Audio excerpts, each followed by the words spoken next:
I'm Arden Cho, and I'm a proud Korean American.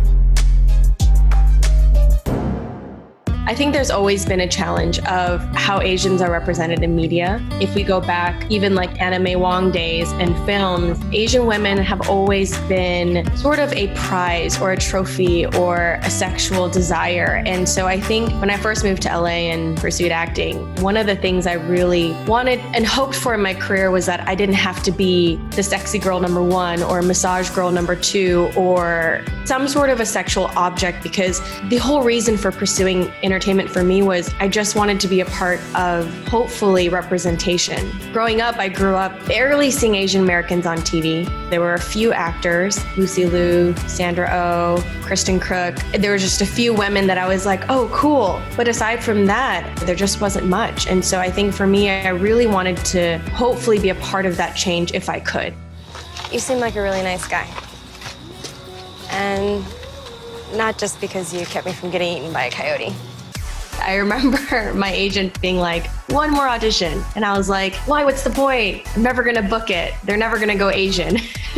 But yeah, I booked it, and then really we started working right away. And initially it was just, I think, a couple episodes. Kira wasn't supposed to stick around that long. And then I just got really lucky, and they just kept writing her in, and she lived and she stayed for many seasons, and it was so fun. That was awesome.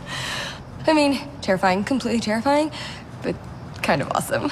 I think these days, especially during quarantine, it's been interesting seeing so many people watching Teen Wolf again, or this like new wave of fans. And it's been really fun, especially when I see comments from like young Asian American girls being like, I want to be like you when I grow up, or they feel like it's cool to be Asian. You know, growing up, I never felt like it was cool to be Asian. I legitimately felt like an alien, like an outsider, like I didn't belong here. And I feel like that's how people looked at us too, just because there just weren't a lot of us. And so it's definitely so exciting to see more representation in media and seeing these opportunities for young Asian American kids to grow up and say, hey, there's somebody I want to look like or somebody I want to be like. That's possible. Honestly, for me, and even with a lot of people in my community, we're all kind of learning as we go. When I see these videos, when I see these photos, and I'm seeing this happening to our elders, to people in our community, it's like I can't breathe. It makes me so angry. And what was weird was when I saw the woman being kicked in the head and then the security guard just closing the door, I remember feeling like that was my childhood. That happened to me so many times. And what's crazy is people don't believe it when you say, nobody helps, nobody stops. You know, I remember for me, I believe I was 10. I remember it like kind of happening and being kicked repeatedly. And at that time, I really, really thought I was dying. I was like, oh, I'm dying and I can't move, I can't do anything. And I remember there were a bunch of kids. I'm not like mad at the kids for not stopping it, but I realized like, how crazy is it to have grown adults, to have security guards just turn the other way? And I remember, you know, for me, when that happened, that whole experience was like pushed under the rug and like hidden. It was like let's not press charges, let's not do this, let's just move on. And, you know, granted, again, this was like 20 some years ago, but it was a result of fear and culture. I think ways to help is definitely allyship.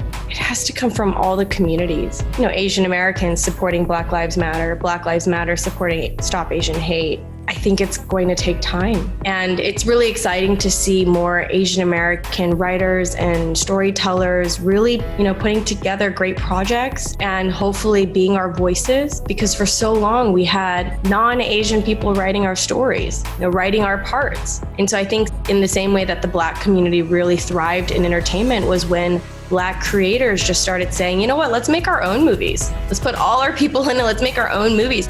I love seeing, you know, Asian American actors that are now like 18, 20 and just getting their opportunities to be leads on these shows. I feel like 10 years ago, we didn't have that. And I think this is a start.